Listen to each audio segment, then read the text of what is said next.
What's up, everybody? Welcome to Among the Fence. My name is Aaron. Today we're checking out the new album, It Beckons Us All, by the band Darkthrone. This is the 21st album from the Norwegian black metal band. They formed in 1986 under the name Black Death and were originally more of a death metal band, and they didn't really become Darkthrone till 1991, and they started writing some of the most influential black metal albums ever. Their first LPs are dubbed the Unholy Trinity and are considered some of the best black metal stuff that's ever been released.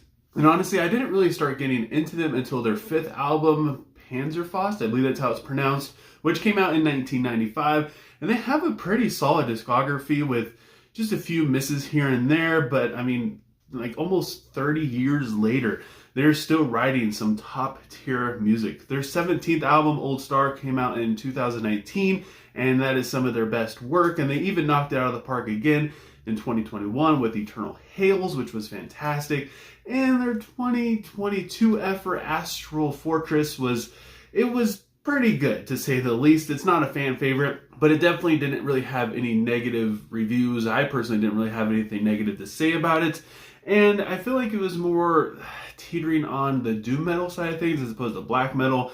And they've explored so many different genres throughout their career to the point where you never really know what they're going to come out with next. The opening track, Whining Primitive Colonies, lets you know right away that thrash and doom are going to have major influences throughout this album. It's kind of weird to complain about this because this is considered a black metal band. I wouldn't really consider this strictly black metal music within this album though.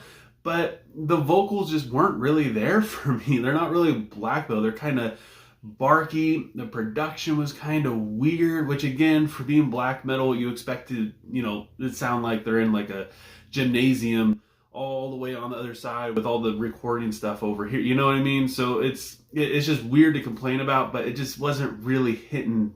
It just wasn't really hitting for me like any of their past stuff. It's kind of like Dave Mustaine tries out for death metal, and it just wasn't. I don't know. And like I said, it's really weird to complain. There are really cool groovy interludes between all the different vocal sections though that kind of have a really sick like Black Sabbath quality to them that I enjoyed a lot. And other than the last few minutes of this 6.5 minute long song, I felt like it was kind of dull. Eon 3 brings things to life a little bit more with a creative riff that's full of gallops. The vocals missed the mark for me again. The lyrics aren't really that evoking either. They're, dare I say, a little lazy. The tempo changes and the instrumentation are basically what keep you around. The bridge is really dark, and due to the mix and also just the guitar tone in general and all the distortion on it, it's just so full of grit, and you can hear it just coming out of the speakers and fizzling. It sounds so good. Then we have Black Dawn Affiliation, which is one of the best songs on this album.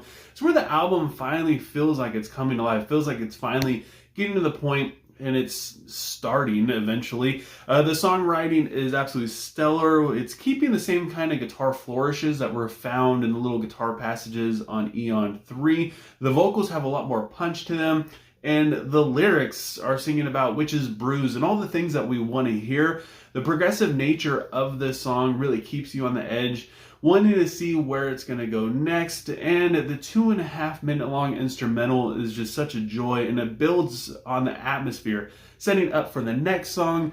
And at the moment, I knew the answer, which is a really good instrumental.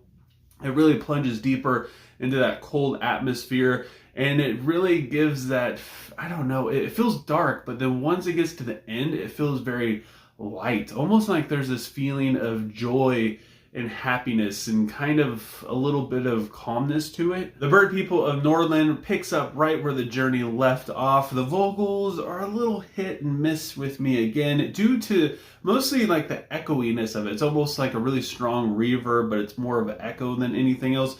The drums are rather unique when you pair them up with the guitar parts. It doesn't really sound like something you would typically hear the drums doing with all the hi-hats and the cymbals with the riff that's being played, and it just makes it feel a lot more creative in terms of the writing style. And then the back half of this song is just absolutely fantastic. Reminds me a lot of Iron Maiden's Number of the Beast, which I just absolutely love.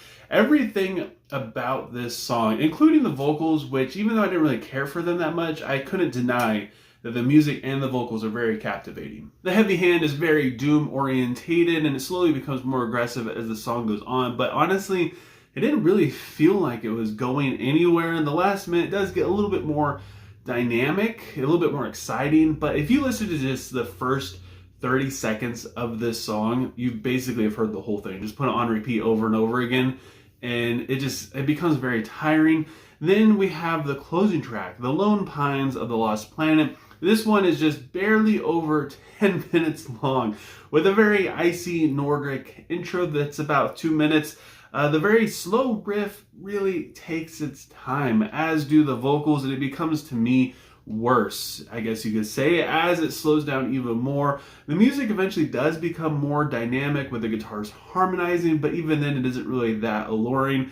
It's just like the beginning of this album. It felt like it was a chore to listen to. It felt very dull. The last minute and a half, it does get pretty good. It gets like the heavy hand. It gets really exciting. It becomes more dynamic, but it doesn't really make up for the first 8.5 minutes of it. In all honesty, I felt very disappointed in this album. Darkthrone is very minimalistic, but at times this album felt more lazy and unfinished and rushed than anything else. It felt like they came up with ideas and didn't really try to expand on them whatsoever. The vocals felt really tired, and while there are some pretty cool musical sections here and there, they all are really close to sounding almost exactly the same. There's not too much difference between the riffs and the drum passages they're used, give or take a few here and there. It sounds like they're just playing the same thing over and over again, and they didn't put too much effort into them. The first 2 songs and the last 2 songs basically are the weak points, and they sandwich just an absolute beautiful midpoint of 3 songs, the Black Dawn, Affiliation, and At That Moment I Knew the Answer, and the Bird People of Norland are absolutely fantastic songs. If you just cut off the first part, the back part, you would have a beautiful EP. So with all that said, I gotta give It Beckons Us All by Darkthrone a 5.7 out of 10. But I want to know what you guys think. Leave a comment below letting me know what you thought of It Beckons Us All. Let me know what you would rate it, what your favorite song is. I have a feeling that this album might be kind of polarizing. You're going to have those diehard people that are either going to love it or they're not going to like it all that much. So yeah, I'm curious to see what everybody has to say. And if you enjoyed this video, don't forget to give it a like. If you want to help support me and my channel even further, please consider subscribing and ringing the bell icon. Doing any of those things helps me out tremendously. I appreciate it more than you could ever imagine. And I appreciate you guys more than you could ever imagine.